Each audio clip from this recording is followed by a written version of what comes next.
All right, what's going on, guys? Welcome to our fourth, I think, monthly live series, live Q&A.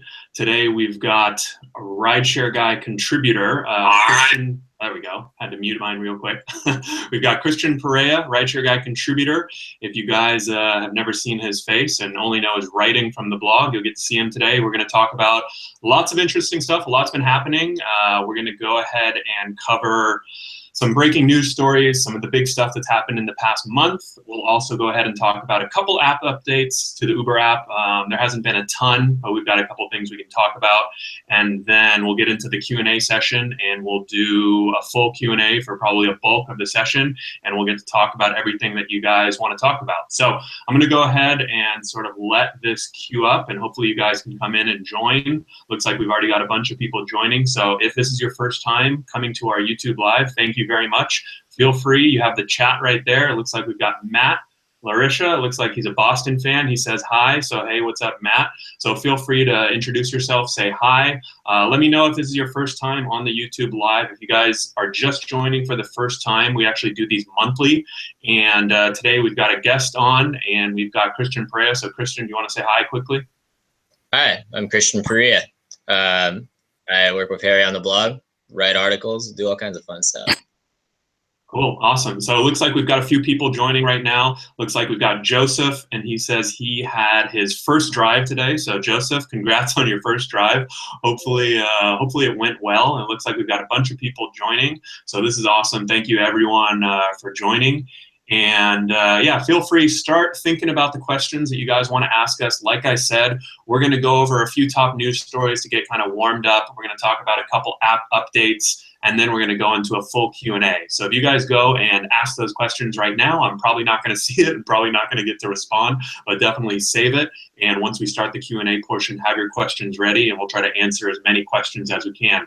So it looks like we've got a couple people coming in from Colorado. I see a couple names that I've seen before. QC Rideshare, hey, how's it going? I think I checked out one of your videos the other day. So make sure, I want you guys to stay till the end. We'll do about an hour session today. So like I said, we'll cover all those topics, then focus on a bulk of the Q&A. We've got a nice little giveaway too. We've got a little Rideshare guy swag right here. So you can tell I'm wearing the shirt right now, but we're gonna be giving away a few hats like we normally do at the end. So if you guys can make it all the way to the end, definitely stay tuned. Go ahead and give out these hats. I've got these nice, I would call this, what color would you call this, Christian? Like a magenta? I don't know if you guys can see, but. Like a brownish purple? Would you say it's that? I don't know, brown, but yeah, it's like a nice, I would say a nice magenta. So yeah. Hopefully you guys will enjoy that. And it looks like we also have someone had their 31st 100th ride today, so that's pretty cool. And we also have, a couple people are talking about the Lyft amp and the Uber beacon. So I might have to go run into the other room if we want to talk about that and grab it quickly and bring it back. But we can definitely touch on that. So real quick, I want to talk about, looks like we've got a bunch of people joining. We're up to about 30 or 40 viewers. So thanks everyone, and I'm seeing all the cities coming in. And let's get into the bulk of the session though. So today I want to just quickly talk about a couple interesting stories. The big one was that Uber, and that happened in the past month, was actually that Uber lost $3 billion in 2016. And Christian, I sort of want to get your take on that. I mean, I wonder if, we kind of hear these numbers, 1, 2, 3 billion. I mean, that's a lot of money though, right? I feel like we're almost jaded thinking about numbers when it comes to Uber. What do you think that $3 billion means? I was just talking to someone right now, and they brought up a company that's valued at $4 billion, and they were like, wow, yeah, this company is really killing it. It's a $4 billion company, da da da da da. And I was just thinking, I'm like, Uber lost the entire value of this company that's really big in a year. And it just seems to be really being driven by the subsidies that we see and they continue to see in passenger fares. And then also, since the per mileage payout rates to drivers is substantially kind of low now, they've had to come in and reinforce driver pay with things like boost, hour guarantees. They have a certain payouts for completing a certain number of rides. Yeah. Now. So we've got a lot of drivers right now from all different markets. This looks like Vermont, Philly, Connecticut, Toronto. And, the reason why I wanted to bring up this story and why Uber is losing so much money, because really when you think about it, right, if they're offering all these incentives to passengers, that means that drivers are sort of having this propped up market. If they're offering all these incentives to drivers too to go out there and drive, you're making extra money right now. And those good times may not last forever. So I'm curious, let us know where you guys are from. I'm curious to know if you guys have any type of, we know about the sign-up bonuses, but I'm curious to know where you guys are from, and also if right now you're seeing high incentives, right? So like hey, do 50 trips and make $200, or what kind of incentives? I'm curious to know what kind of incentives are you guys seeing right now? Are you seeing earnings boosts? If you drive in certain areas in certain times, you get 1.4 or 1.2x. So I'd be curious to know from the audience, from you guys, let me know where you're driving and what type of incentives you're seeing. Christian, I would be willing to guess right now that, January, probably lower. I think they're lower than they were, a couple months ago, like back in summer, fall, as, we went through the holidays. They had some pretty high incentives everywhere, but it's the slow time of year. So my money's on low incentives. Like in SF, we saw 1.1 boost zones for the first time, like recently. And, those are really low. And, at 1.1 boost, it's almost like, why do you even have boost in the first place? And it just seems like kind of like a psychological game. It's, I'll take it, over nothing. Right. But yeah, I thought that was interesting. It'd be like, rush hour traffic and you get an extra 10%. Definitely. Yeah. So it looks like we've got some good comments coming in. QC Rideshare says that he's sometimes seeing boost, but very little incentives. I believe he's out in North Carolina. It looks like out in Pittsburgh, they're seeing boost on the weekends of 1.9 to 2.9. So Eric, thanks for sharing. Looks like Tayshawn Price has no incentives, 1.4 to 2 in Denver. So someone asked how do earnings boost work. So we actually have a really good article on the blog that I just shared in the chat section that you can find over on the Rideshare guide. And basically the way earnings boost works are they give you an incentive to drive in certain areas and in certain times. So I might even be able to pull up my Uber driver app and show you guys right now if they have one going. Hopefully they will. If not, I might look a little silly. But let's see real quick. Oh, perfect timing. All right. So this is what an earnings boost looks like right here. So hopefully you guys can see that. You can see on the map right there that Uber basically says, hey, if you drive it between 5 and 7 in this certain area, we're going to guarantee you 1.3 or 1.4 or whatever it might be. So that's an example of earnings boost. So the reason why these are important are sort of, like what we were talking about, that, you have all of these, basically promotions and incentives that may not be around forever. Sometimes it's about taking advantage of while it lasts. What do you think, Christian? Yeah, especially for Boost, you got to remember, like, Uber theoretically, assuming that everything with upfront pricing is okay, is paying out, an extra 30% for that ride, or they're paying out, that difference, right? So that obviously isn't sustainable. But how is it gonna play out when that money dries up? Yeah. We know it's going to happen, but, how will they bring the market to equilibrium to where drivers will be able to earn money to stay on the road, and passengers will find the price point right? Yeah, definitely. And so just to quickly clarify, the thing with Boost too, it tends to be in a lot of the bigger to mid-sized markets. So if you guys are out there in a really small market, I see a couple people saying they've never heard of Boost. That may be because you're in a smaller market. So just keep that in mind. And, I think really what it gets boils down to, we just wrote an article on the blog the other day too, that really just talks about taking advantage of these opportunities while they last. Maybe you go out there and basically drive times that you wouldn't have because, these boosts may not be around forever. So definitely think about that. So thanks for everyone joining. It looks like we're up to about 48, 49, 50 people, which is great. We'll hopefully have some people keep on rolling in. And if you guys haven't subscribed to the YouTube channel, you can actually do that. And you can opt into notifications. So that way, when we go live in the future, you'll actually be notified what's happening or when we go live. And so then you don't have to worry about setting schedule reminders or anything like that. And we only go live once a month, so you won't get too many notifications or anything like that. So, we talked a little bit about, how Uber is, losing the money. I guess the other big thing maybe on a few drivers' minds are rate cuts, because January 8th or January 9th, for the past 3 years in a row, Uber has actually cut rates, right? But we're past that point right now, Christian, and we haven't seen any rate cuts. What do you think is going to happen? Well, I think that over the last year, we've kind of reached a sort of bottom in what they can pay out towards drivers. It's pretty significant that we haven't seen the rate cuts come this year. So that signals a shift in the way that Uber is going to, conduct its pricing model in the future moving forward. I don't know if we're going to get an email this month that says, hey, we're going to cut your rates again, like we have for the last 3 or 4 years.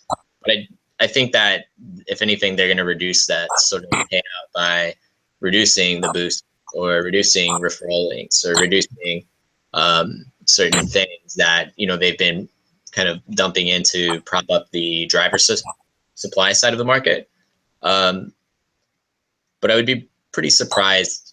Well, no, I wouldn't be surprised actually to see him cut it again, but it would be a very dumb move on their behalf because they've drawn a lot of criticism in the last couple of years. Everyone this year is really just kind of waiting for it and it's expecting it.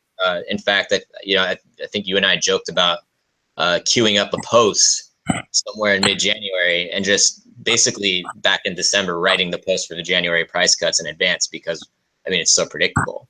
But I don't think we did. And hopefully, we don't have to use it. If we did. Yeah, definitely. So it looks like we got a couple comments coming in. Peter says, I hear more rates coming. Peter, I'd love to know who your sources are.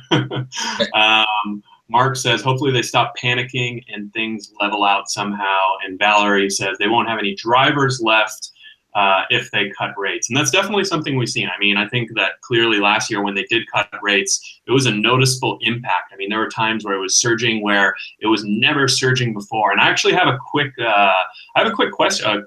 I'm going to call it question, I guess, a quick trivia, because we actually just did our Rideshare Guide 2017 survey. I'm already starting to look at the results, and I'm curious if you guys had to guess, what do you think the average driver pay is going to be? So we had actually 1,200 responses, and the average pay self-reported by drivers was about what I thought it would be.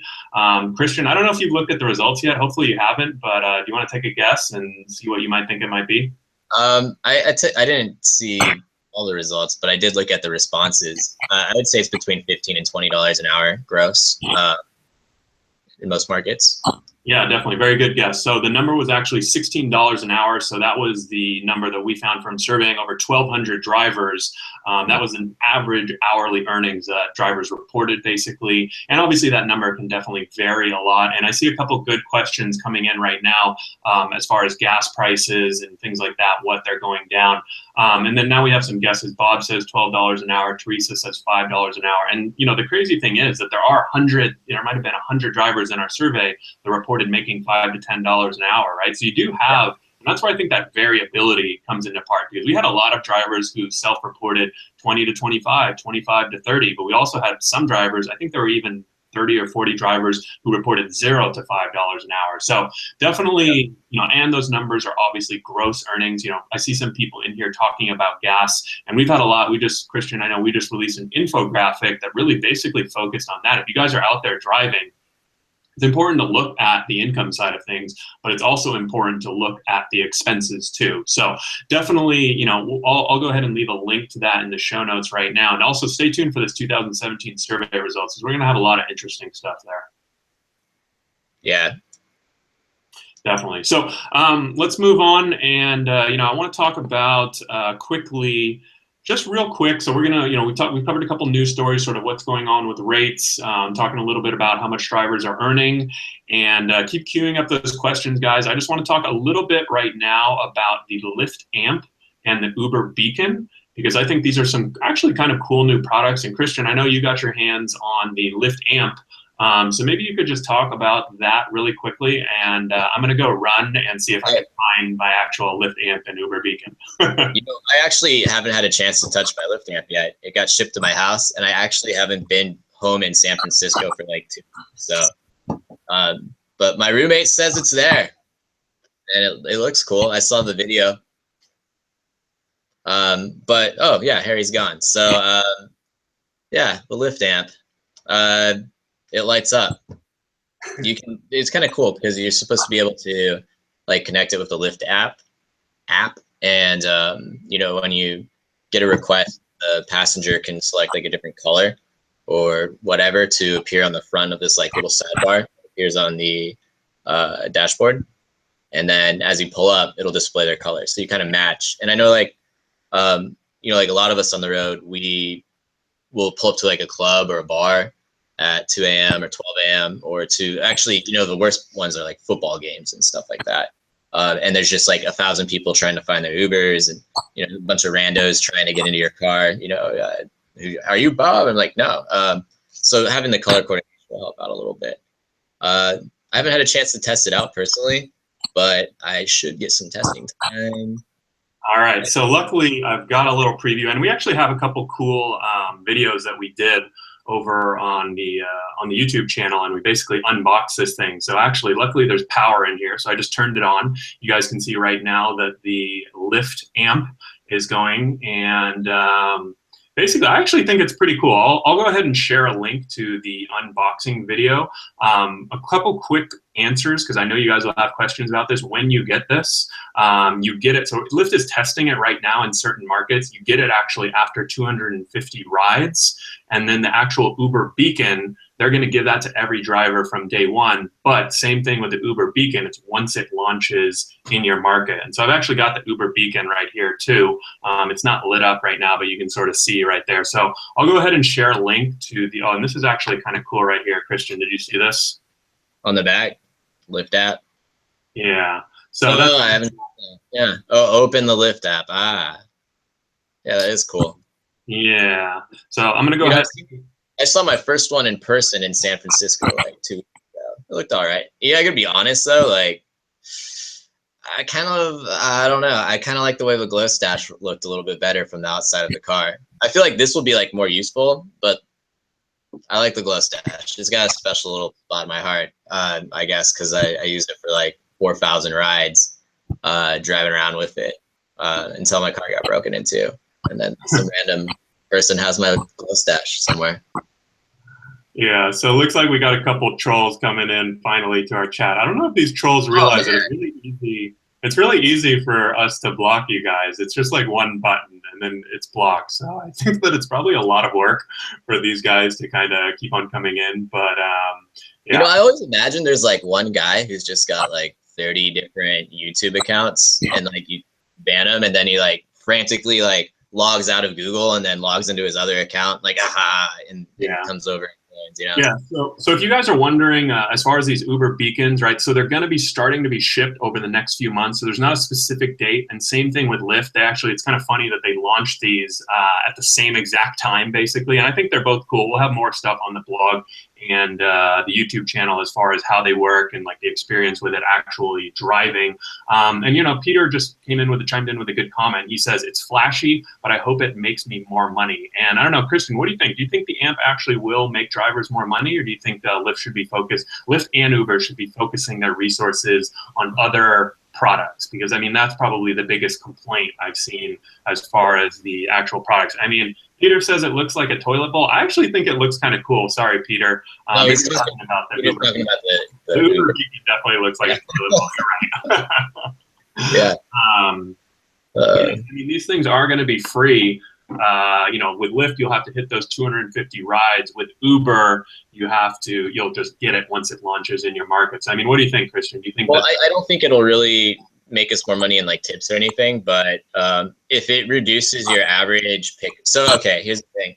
When you go to find your passenger, wherever you're showing up, there's usually like a 10 to 30 second period where you guys are trying to find each other on the street, and you have to call each other or text each other. So if this reduces that, you know, by 15 seconds each ride, then yeah, in a way you can argue that it's going to make you more money. But if anything, it's just going to like honestly make the job a little bit easier and a little bit more convenient for passengers and drivers.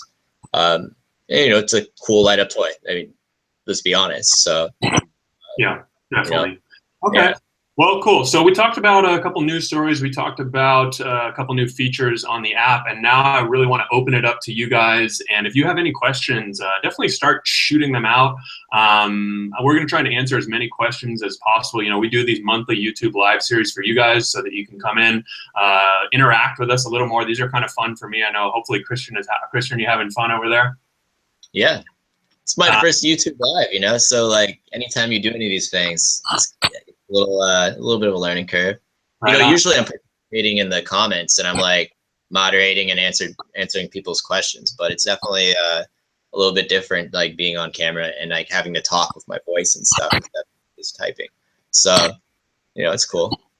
Yeah. So let's start answering some of these questions. Make sure, hey, you guys, if you want to win or a chance to win some Rideshare Guy swag, make sure you stay tuned to the end too. We're going to be giving out some hats, and it'll be really easy to go ahead and enter to win.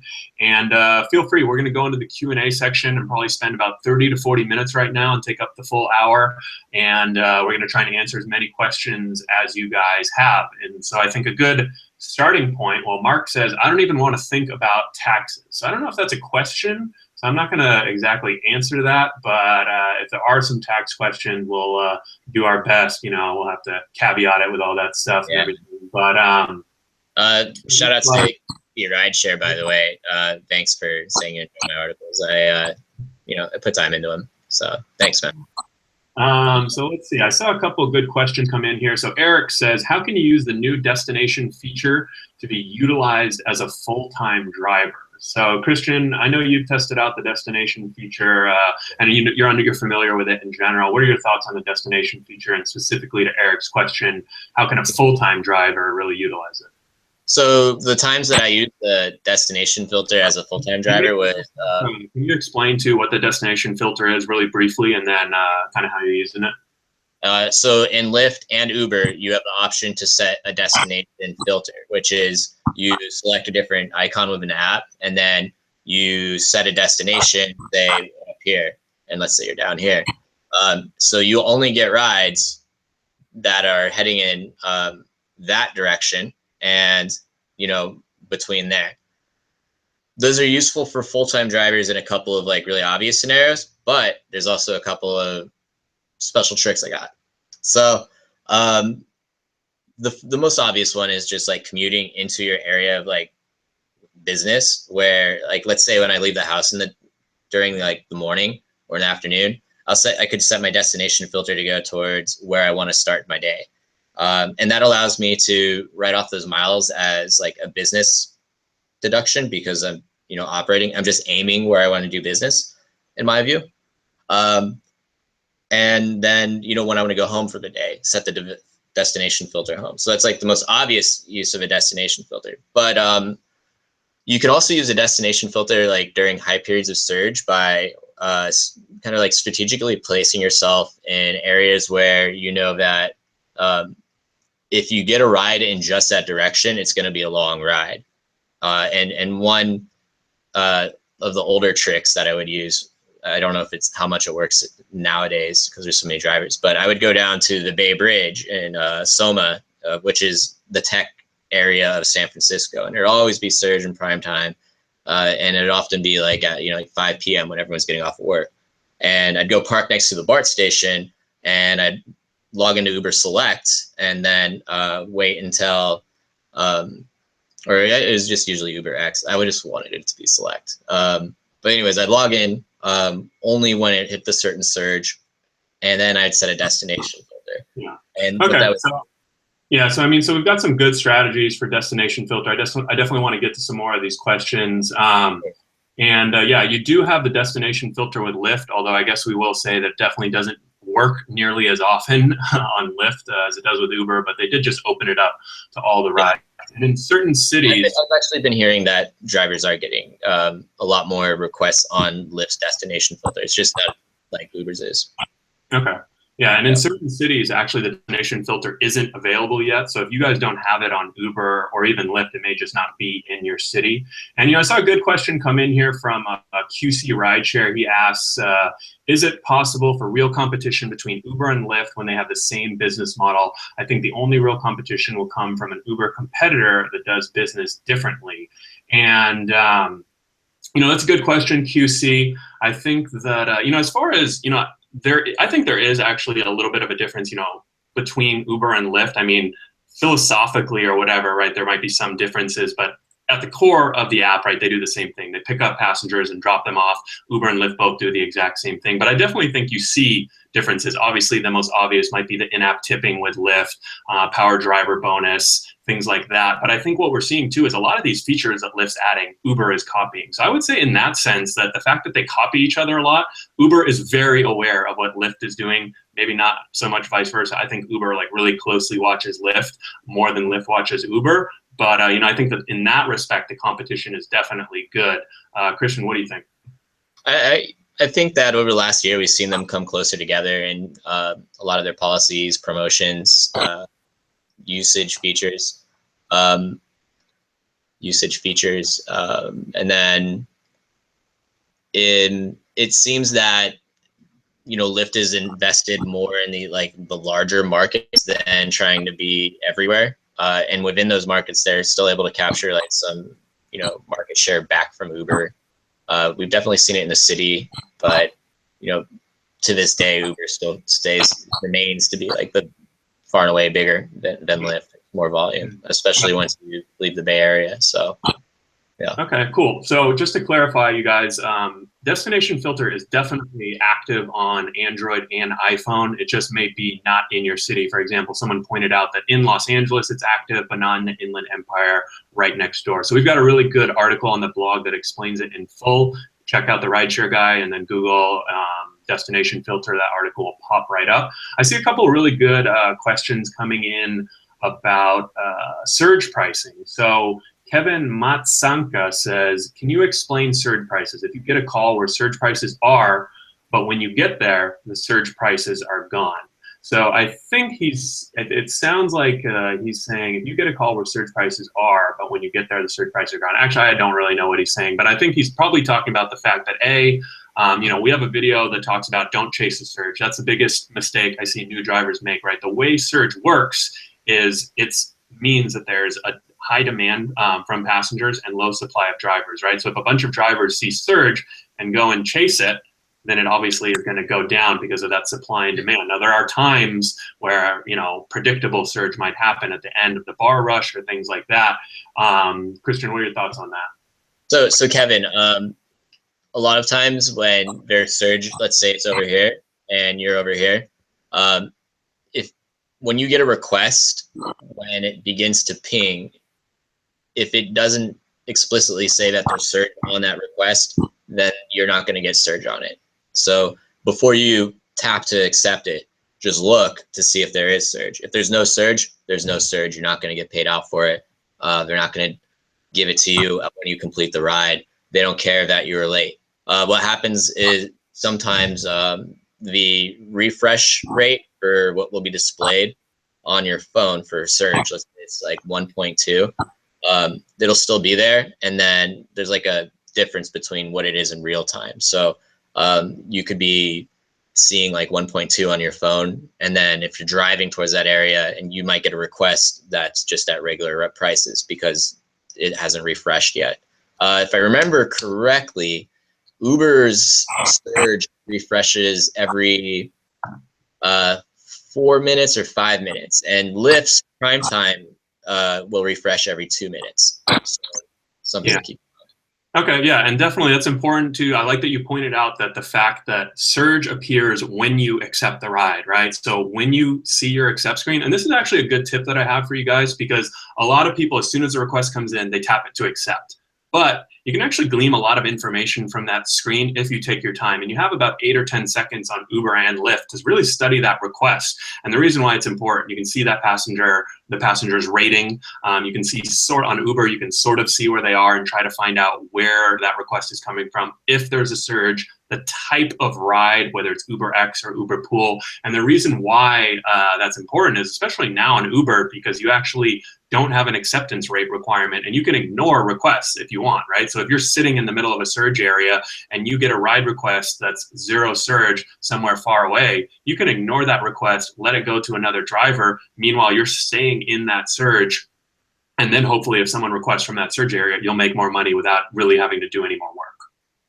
What worthy of noting, I think if you ignore 2 or 3 requests in a row, you will you'll be put in a timeout, and then you can get around it by logging out and logging back into the app after the second time you ignore a request. So then they won't put you on timeout. I haven't tried it for a while, so that could be, they may have fixed that. We'll see.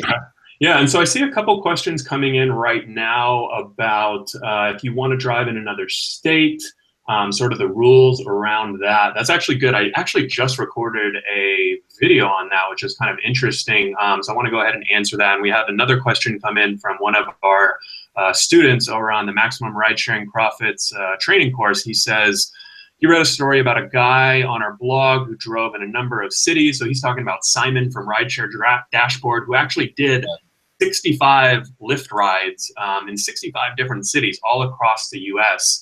And so this is actually a pretty common misconception. So if you're on Uber, the short answer is no, you can't drive in other states, right? So if I register in Los Angeles, for example, I can drive in any city in the state, but I can drop off in other states too, but I can't go pick up in other states. Now, there are some exceptions to that. I think in like Virginia and Maryland, you can actually be an Uber driver and you can cross borders and do pickups there where there's like high frequency of people crossing. But in general, on Uber, you actually can't do pickups in other states. You have to start a brand new application to become an Uber driver in another state. With Lyft, though, they actually don't have that requirement, and you can actually drive in almost any city in the US. Now, there's like New York and Seattle and a couple places that have local regulations where you can't drive.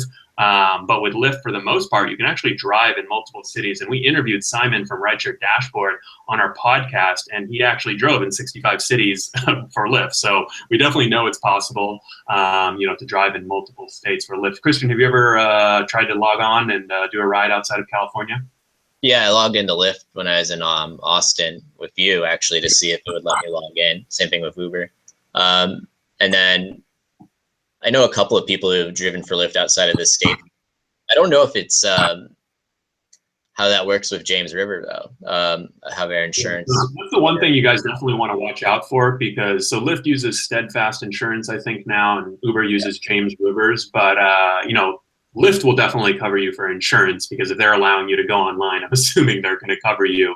But actually, I wouldn't. I don't know if I would take that risk. To be honest. I mean, I think we'll see. But I think that as far as program, dude. Insurance is definitely an issue, because you guys want to check with your personal insurer, right? If they're going to cover you doing Lyft or whatever it might be in other states. And so it does get a little bit complicated, but hopefully that answered, kind of the short end, because I know that from time to time, people do relocate, for example, and, a common situation that comes up is drivers, maybe they work in the summer in another city or another state, and they want to go drive for Uber. It's honestly a hassle, because you have to basically start a brand new application and then they cancel your old account. So definitely just keep that in mind and see if, you can kind of use that Uber Lyft combo or something like that. So what other questions do we have coming in? It looks like we've got a couple questions coming in about taxes. We can definitely answer a couple questions on taxes. If anyone has anything specific, feel free to reach out. I think our next YouTube Live will definitely be focused. So next month in February. So, once Uber and Lyft start sending out 1099s, which usually happens, I believe, in early February. Is that right, Christian? Yes. So. Yeah. So once you guys get those 1099s in February, we'll probably talk about that a little bit more for sure. And then, yeah, if you guys do have questions on insurance, I see Bob chiming in with AAA does not cover rideshare insurance. He had to switch to farmers, and that's definitely correct. We have a database on our site of actually rideshare insurance options, and we sort it by state. So all you guys have to do is go in there, select your state, and we'll tell you the exact companies. And we even have a few agents too that we recommend who know rideshare insurance. So definitely check that out if you guys are looking into checking that out. I see a couple of people talking about Juno. We sort of hit on that in the last YouTube live, so I'm kind of, we've been there, done that. And you and I have heard so much about Juno. It's like everyone's like hoping that Juno comes through, and honestly, until I see more happen on their end, like I don't want to like build up. I mean, all right. Well, I guess now that I brought it up, it's my fault. We have to talk about Juno, but I mean, I think that's the thing. I think they're doing a lot in New York. I mean, they've done 3 million trips, I think, in New York. They're super heavy. Talk about subsidies. They're really heavily subsidizing rides right now. I was in New York actually and took a Juno ride, and it was 35% off for your first month compared to Uber prices. So it's 35% cheaper. Hey, it looks like we got Jermaine joining the channel and a couple other people. So what's up to everyone? And, but as far as Juno, there's sort of this driver friendly option. I think that's a big thing. A lot of drivers want to know when they're coming. And honestly, like I have to say, I think it's going to be a while. It doesn't seem like they're really looking to expand. I think the thing with them is they have to really, really pick and choose their battles and be very smart about how they're going to compete with Uber, because I mean, Juno compared to Uber is no joke. Like that's, if they try to compete in the same amount of markets and on the same kind of like scales of like cost that they can't, they got to fight it out in the most profitable market, New York, where the playing field is most equal, which is New York, where the drivers are already used to driving for multiple services.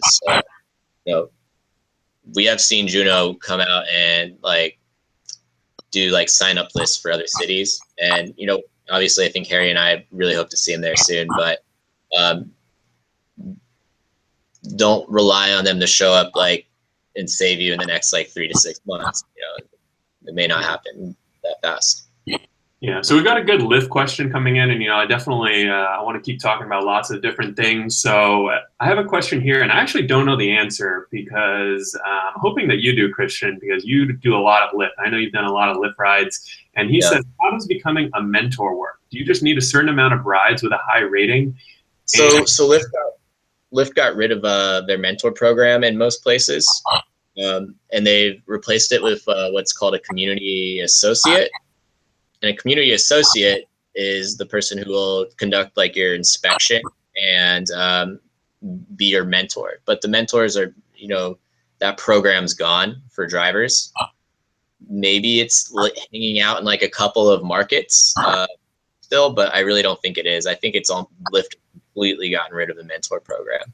If you want to community, I know it's on a few markets for sure, because I still get questions about it from time to time. But yeah, I guess that's the big thing. It's that it's changed a lot. I mean, it used to be the highest rated drivers could become a Lyft mentor, and I think it was kind of a joke. I think I became a Lyft mentor after like 4 rides, which was kind of funny. So I think maybe I just had like a 5.0 for 4 rides, and somehow I snuck in and became a Lyft mentor. But then when they revamped it, I lost my status. But yeah, Lyft is really kind of transitioning out of that mentor program, which I think is a shame. I thought it was pretty cool. It looks like we actually have a Lyft mentor in Indianapolis, Tayshawn Price. So definitely, Tayshawn, feel free to chime in on your experience. I gotta be honest. I used to be a mentor myself, and it was actually kind of annoying. Like I would be like trying to just focus on driving, and then your mentor request would come in from super far away. And then you have to, as a mentor, you have to call this person, and they're like, half the time they're not ready. And then the other half of the time, like they'll show up and they'll have their like dirty car, and they'll bring, like I literally had this lady once bring like her entire family and show up with a car with like a window that wouldn't roll up. And like, there's like McDonald's like strewn around the car. And I was like, no, and it was just, I don't know. It ended up being not worth the time, because you get paid out like $35 per mentor session, but like a lot of times, like after everything was said and done, it'd be like an hour to 2 hours, to deal with everything. Yeah. it was cool for a little while when there weren't that many mentors, and you could just sit there all day and get like mentor requests, and then you'd make them come to you, and you'd inspect their cars, and then you were like slam out 2 or 3 mentor sessions an hour, and make like really good money. But that's gone. Those days are long gone. So you're not going to make any money as a mentor. You don't even want to be in. So Sorry. it looks, yeah, and I think that they've also lowered the pay. So yeah, I think honestly the mentor program is definitely on the way out. It looks like we've got some good questions coming in. Real quick, staying on the Lyft theme, Jose asked if Lyft will come to Toronto. And, you know, honestly, I don't think Lyft is going to be expanding internationally anytime soon. They do have a partnership with Didi in China, but they definitely seem to be focusing on the US market. It looks like we also, a couple more things about the Lyft mentor. I saw a couple people. Yeah, you know, you guys, we'll go for another 10 or 15 minutes, so feel free, get your questions in. We're going to try and answer. I saw someone kept asking about Uber Eats, and the reason why I've been ignoring it is I actually haven't signed up to do Uber Eats. I've been sort of lazy. You know, I've done Postmates and DoorDash myself. Christian recently signed up with Caviar and tried them out, and we've had a couple guest posters on the blog. John, one of our contributors, has done a bunch of Amazon Flex. So, Christian, have you thought about doing Uber Eats, or what do you think about that? No, I'm not interested. I mean, unless Uber Eats provides like a really compelling like reason to do Uber food delivery, I would rather do food delivery that tips me. So like Uber Eats, I know that much that they don't tip, you don't get tipped, and right now, you know, it pays like a slightly higher per mileage like rate, and then they've got like various little bonuses. But when I'm comparing it to like DoorDash or Caviar starts to tip now. But like any of these other things out there, you get tips and you get higher pay. Yeah, you know, actually, I'm kind of excited. Well, I wouldn't say excited, but I'm actually interested to try Uber Eats because, and I think I might sign up in the next month or two and give it a shot, just because the thing I like about it is that actually passengers are supposed to come to you. Now, a lot of them don't because they're sort of used to the Postmates and DoorDash deliveries where the driver comes to you. But you can imagine like that eliminates a lot of the pain points of like parking and trying to find someone and all that stuff you have to do, right? If the passenger comes outside to meet you. And, you know, one thing I will say is that I have heard from a lot of drivers, when Uber Eats first launches in your city, they're paying a lot more than normal, right? And they typically lower rates. So I think they just lowered Uber Eats rates in Los Angeles since it kind of went past its intro period. So if Uber Eats does launch in your city, I would say at least consider it, at least try it out, and maybe do a few nights of it, because you might be surprised that it might be a nice break. You know, there are some benefits, and you may even make more money. I don't know that it's a long-term better option, but it's definitely something like, hey, it's this opportunity, and then you take advantage of it real quick, right? So definitely something like that. And you're right, Mark says that won't last. I don't know if you're actually talking about Uber Eats, but I think, you know, that lines up with what I'm saying. Tayshawn says, I heard Uber Eats doesn't pay good.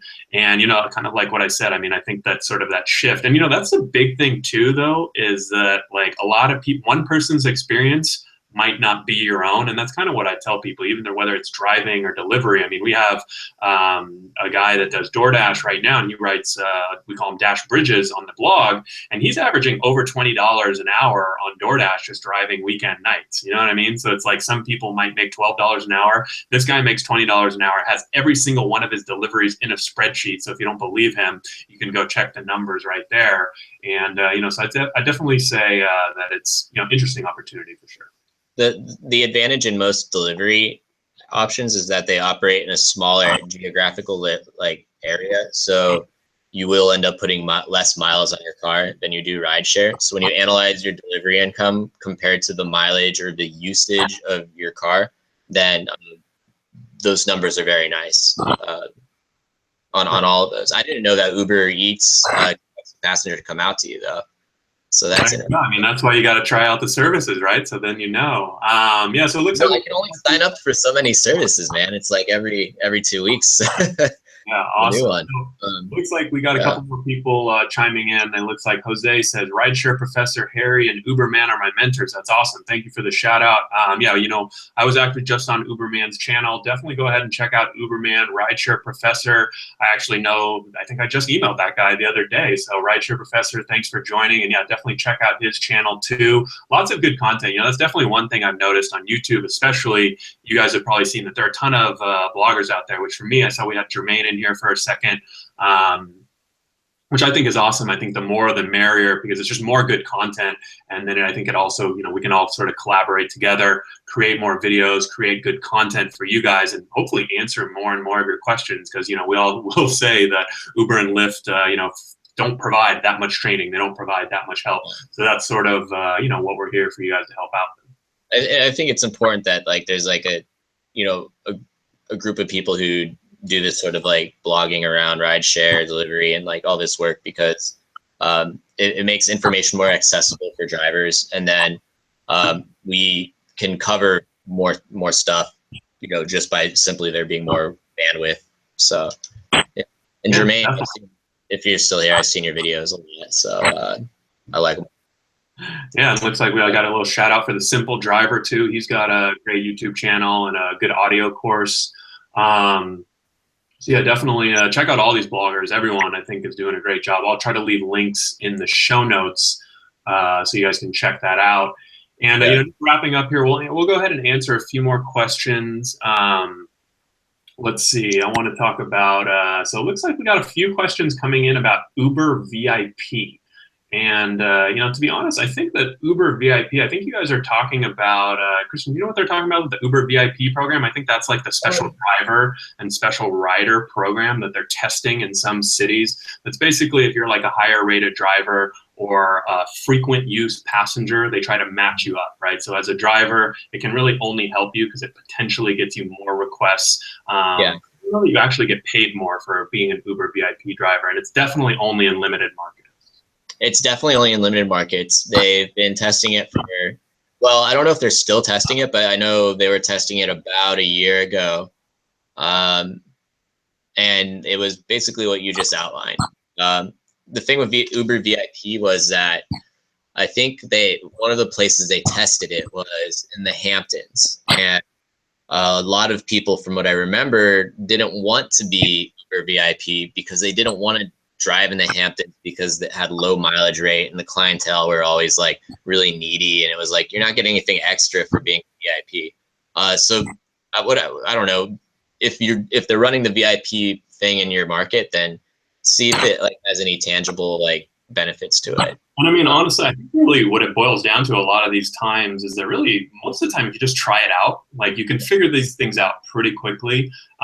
Read the terms and sort of do your due diligence there. But I don't know, I'm a big believer in like personal experience. Like I always will go out and read about a service. When I was first signing up to drive with Lyft or Uber, I read a bunch of reviews, some good, some bad, but ultimately I was going to do it anyways. And I think that, personal experience is obviously what matters most. Because like I said, what works for someone might not work for you and vice versa. So, hey, the best way to find out is to go and try it out.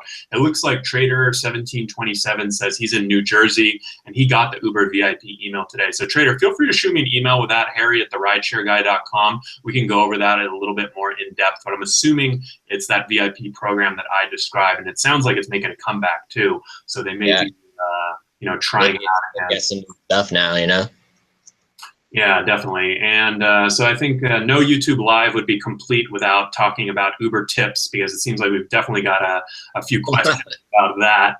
And actually, Brett says, had a passenger talk about Uber Business and how they can tip through the app, found nothing on that. So I think probably what they're talking about is that for a lot of passengers, when they first signed up with Uber, there was actually an option to set, Uber actually required you to set a tip percentage. And this only applied to Uber taxi rides, which was a service that I don't even know if it's any cities in the US still, but it's outside of the US, they have it still. And basically what it does is it connects you with local taxi drivers just through the Uber app. And so it's like you're paying for a taxi, but through the Uber app, and then there's tip on that. So that's the tip option that sometimes passengers get confused with. But yeah, I mean, Tipping is definitely a big thing for drivers right now. I know that we've tested out some tip signs and boxes, and I will have to say, as a passenger, I feel like anecdotally, I'm seeing more of these things on the road.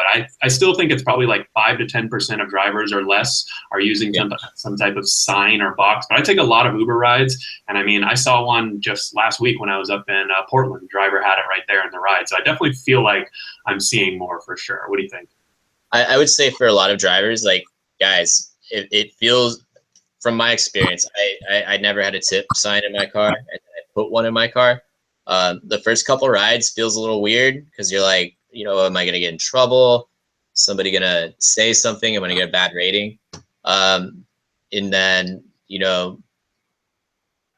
eventually you just forget about it and people start giving you tips. And at the end of the day, for me at least, like, it didn't affect my rating.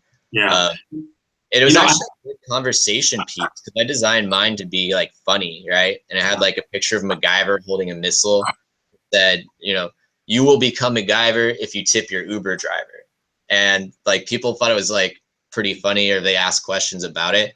And that got me tips. And at about the same rate as I would normally on Lyft, except for these tips were in cash, which is nice. So my advice is, like, get a box, get a sign, and don't worry. Just be yourself. Forget so you just to the article that you wrote, actually, Christian, where we checked out where you kind of went out with a tip sign, and actually an entrepreneurial rideshare guy, Reader, went out and took your sign, stole it. I told him he could steal it. Printed and laminated it, and now he's slanging them on eBay, and he's selling a bunch of them. They're kind of cool. And then there's also some. I should have started doing that. Yeah, I mean, hey, a little side income right there. And then there's some guys that I listed because I really like kind of supporting these drivers who are going out and doing these businesses, and they set up these little boxes, so little tip boxes. So I will say that it's definitely working. And we're going to be actually doing another article because I want to do a more in-depth. We're going to kind of do a comparison where we do try out some boxes, some jars, and everything. And the tip cup. I know Uberman had some tip cups on his site that are pretty cool too. And basically, what all these are kind of these light-up boxes, and they really just kind of encourage tips and get the passengers talking about it. This new thing that I've been sort of telling people is that you sort of have to be a little bit, cutthroat at times is what I'm calling it, because as a driver, you look at your rating, you say, okay, I have a 4.9 or 4.8 or whatever it might be. And I know the biggest thing with drivers is like, oh, I don't want a tip sign because it might hurt my ratings, right? And what I tell myself now, and what I'm telling drivers now, is that, like, who cares, right? Because the difference between a 4.9, if you drop to a 4.8, how much money are you going to lose? Yeah. And that's kind of the way I look at it too. It's like, you're not going to lose any money, right? So if you have to sacrifice, maybe you have to leave that one passenger stranded, but now you don't drive 15 minutes. And, I'm not saying go out and drive like a complete dick, but there are times where you want to really start thinking about it and just being, what I call a little more cutthroat, because you can really increase your bottom line by doing that. No, and there's like a fine line to walk between being, protecting your own business interests as a driver and being respectful passenger. And when I drove full time, I went through maybe a phase where I was really cutthroat, and my outlook was like, well, the passengers are paying so little, like, I don't care, this is just for them. But then after a period of time, I would not be so cutthroat about it and just kind of pick and choose. But you are right. You should be cutthroat in the sense that, like, if you have a 4.95 rating, the difference between 4.95 and 4.85, it's like you're not getting anything like extra for that. So real quick, I see a question on your rating over having a tip box or refusing to drive to like 100 miles or something like that. Don't be afraid to stand up for yourself because you're afraid you're going to go from 4.9 to 4.88. Yeah, and Brett came up with a good question. He says, what about a rider who might steal your tip jar? And honestly, I think the pretty simple solution is, what most drivers do is they put a few ones in there to kind of make it look like they've been getting tips. But whenever you get big tips, you take the money out, right? I mean, we're not talking about hundreds of dollars here. You might have like $3 to $4 max in the tip jar at all times. Maybe throw a 5 spot in there, or maybe, you're not talking about huge money. And then, at the same time, right, if you do run into a situation with a rider, you can always potentially report it to Uber. Not that will get you a whole lot. But I also see some, let's talk about some. I mean, also remember, if somebody steals a tip jar out of your car full of money, go file a crime report.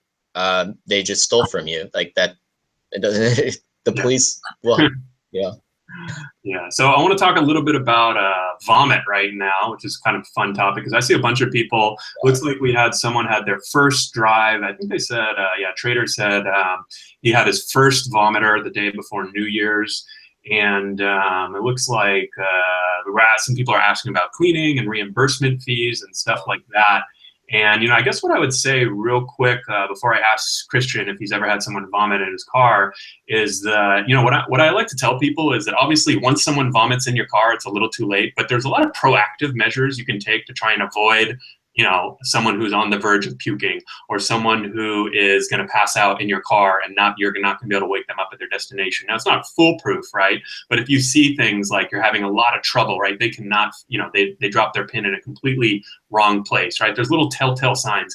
Study them as they're coming up to the car. If they're like stumbling all over the place, sometimes it's in your best interest, right, to kind of cancel that ride if you know you can get one in 5 seconds. And take someone else. So I would say, think about it proactively. What other proactive measure can you take? Barf bags. I like these emesis bags that are on Amazon because they have like a solid, I have them out in my car, but they have a plastic ring. So it's like people literally have to put their mouth on it like that. Hopefully no one makes fun of me for what I just did. But, and then anything, you just have like Ziploc bags or whatever it might be, but definitely have something. Christian, you've ever had someone puke in your car or on you or anything horrible like that? First off, I don't think we have an article yet about being proactive about vomiting, dude. So we should do one. I think we have an article idea right there. I can write a lot about that one. I've had a lot of close calls, but I've always been very proactive on it, and I can always see when it's going to happen. Yeah, I've had the vomit come out of the side of the car before and along the door handle, but I haven't had anyone get it inside the car. I had one girl and her boyfriend on St. Patty's Day in 2015. She got a little tiny bit on the carpet, and I took photos and I charged them. I got $50 back from it, and then I went to Safeway and cleaned it up. I used to work in around that, so it doesn't bother me too much. But always have emesis bags, obviously, or vomit bags, like you said. And then when it's the late night hours, I kind of avoid it by being more proactive about calling my passengers, especially if it's coming from a bar or a known party area. And then I just kind of give them a quick, as I'm coming around the block, I just give them a quick call. And at that time, I'm not really calling them for any purpose other than to see if they're alert and aware. And if they are, and they're able to answer my questions and tell me where they are, I'll give them a ride. But if I call and they're like, bar, then I'm like, oh, I gotta go home. Yeah, that's actually a good point because I don't know if you guys have ever noticed, but when you walk into a bar, bouncers will always say, hey man, how are you doing? Or hey, how are you, right? And that's what they're doing, right? They're checking to see, have you been drinking too much, right? So I actually really like that. I've never thought about doing that, but maybe giving them a call. By the time they get to your car, it might be a little too late. Sort of doing I call maybe a mini sobriety check, basically. Yes. That sounds like a pretty good idea. And I see a couple other people asking about the reimbursement and the cleaning fee. And so really the story with the cleaning fee is I believe it can go all the way up to $200 or $250, depending on how bad the damage is. And I get a lot of emails from drivers who are emailing me and saying they have problems getting vomit reimbursed from Uber or Lyft. And they send me the pictures that they send them. And they take one picture in the dark. And there's one little spot of vomit. And I'm like, dude, pictures are free, right? Pictures are cheap. Take 1,000 pictures if you have to. Use the flash. Lights on, lights off, right? Yeah, I mean, imagine you're some Uber CS customer service rep and you get one picture of vomit and a driver saying, hey, you need to reimburse me $250. You're like, man, this guy's probably trying to scam me. So just keep that in mind. If you do have this type of situation, right, before you go clean it up or do anything like that, take a bunch of pictures. I know other drivers have actually tried to clean it up and then gone back out and driven. And so, of course, when you email Uber, they're like, well, it couldn't have been too bad, right? Because now you're driving. So just think about it like with common sense. I mean, at least if anything, go switch to Lyft, right? Yeah, I may have done that after the St. Patty's Day thing. I was driving for Lyft and then I switched over to Uber, so that way they wouldn't think that. Definitely. So, I mean, Nishan is saying he got $250 the next day. He went to a well-lit area and took 7 pictures. So that's perfect. I mean, 7's probably great. You know, take the more the merrier. Maybe take a video. You know what I mean? Like, dude, memory is cheap. Go for it. But yeah, definitely, because you don't want to have to learn that, hey, you're not going to get this reimbursement because you didn't take pictures after the fact, after you've cleaned it up or after you've paid. If I can add something on the documentation process there, if it's on your carpet, make sure you get some really good photos of it being on your carpet. If it goes down the side of your windows or any places like where you think it's going to be really intense to clean up, make sure you document that, you know, the vomit went down the side of your windows or these, like, in between the window and the door, right? Get all of that, because this has happened to some people where they have to spend like $2,000 to either or deal with the smell, but like, you know, so when you go up to that level of replacement because of the smell, then you have to file an insurance claim with like Uber, Lyft insurance and stuff like that, and think you're a little different from there. Yeah. So, you got to take a doc. Yeah, so we're going to go ahead and wrap up here in just a second, probably get to 1 or 2 more questions, and we'll also make sure you guys stay tuned. We're going to do that little swag giveaway. I think I'll give out, we'll see how generous I'm feeling. I'll give out at least a few of these sweet Rideshare Guy hats right here, so definitely stay tuned. If you made it this far, you might as well stay the next 2 minutes. I have this question come in from another one of our training course students over on Maximum Ride Sharing Profits. He says, twice the Uber driver app has sent me to the wrong address and I had to cancel the trip. Is there anywhere inside the dashboard or app where I can find the trip even though the trip wasn't completed? So this is sort of a pretty specific situation, but I think there's like a good lesson in general. And what I tell drivers is like, use screenshots to your advantage. It's sort of like that same thing of having that evidence base, because there are times where, you know, the Uber app might glitch, right? For a while there, when I was doing tolls or when I was having to cancel on riders, I was trying to screenshot everything, because these trips should be showing up in your trip history. And it's really just dealing with Uber or Lyft over these types of discrepancies, whether it's this cancellation or whether it's guarantees or whatever it might be. You want to have evidence on your side, right? Like, I talk to drivers who are like, oh, I opted in for these guarantees, but I have no proof. And I'm like, just take a screenshot next time. You know what I mean? Like, I think there's like hotkeys on my computer, Control, Command, Shift 4, or on your phone. You can screenshot everything just so you have that evidence. If you get into, whether it's cancellations, whatever it might be, an argument basically over with Uber and Lyft, if you have some evidence on your side, you guys can definitely probably have a better chance of winning. You know what I mean, Christian? Yep. Absolutely. Definitely. So I think last question that I'm going to answer right here is from Devins, and then we'll do this swag giveaway, and then our live session will be over. We'll keep it to an hour, and we're going to keep doing these every single month. So hopefully you guys enjoyed this, and definitely stay tuned for more. Devins comes in, and he says, any tips for referring new drivers? Are there some places you can leave referral cards or something like that? So I think he's probably talking about referring new passengers and referring drivers. And this is definitely something that has always been pretty profitable. I know we had Jermaine on here, and I know we had a couple other bloggers, and obviously, you know, us ourselves, we're referring new drivers, and that's one of the ways we make money on the site. But you know, as drivers, you can obviously do that. But as far as referring passengers, you know, there are strategies. You know, with Lyft, for example, they actually pay you $10 cash for referring new passengers, and it is some specific cities. There's even some that are actually $20. Uber will also pay you $5 cash. And you know, basically what drivers are doing is they're going out and printing out their own business cards, going to, you know, there's like a lot of people I think that do it online and do it a little spammy, but I think if you go out and do a little work, right, if you go into the few places, you know, the local coffee shops or the local bars, establish some type of rapport with them quickly, drop a bunch of business cards. There's strategies like that. I know there are a bunch of people in San Francisco that do something similar. And then for those drivers that are looking to, basically refer other drivers, obviously you can tap your friends and family. I'm biased, but I think starting your own platform, whether it's a YouTube channel, whether it's a blog, whatever it might be, is definitely something of value, because there's a lot of opportunity out there, whether it's, driving, doing these other services. We talked about delivery today. We talked about rideshare, talked about referring passengers. We talked about referring drivers. I mean, it's really just all up to you how hard you want to hustle. I think that there's a lot of opportunity out there. And, there's obviously positives and negatives to driving. We talked about some of the bad. Hopefully we've also talked about some of the good today, and hopefully you guys can continue putting yourself in a position to succeed. So with that being said, let's do this swag giveaway. Christian, you've got one of these hats, right? Yeah, they're great. Wear them to all my meetings in SF. All right, so I'm going to make this really simple, because I think last YouTube Live, I actually made the entry requirements too tough. Only 2 people entered last time, and I was going to give away 3 hats, I think. So I only gave away 2. So this time, all you guys have to do to enter is go ahead and give this video a thumbs up.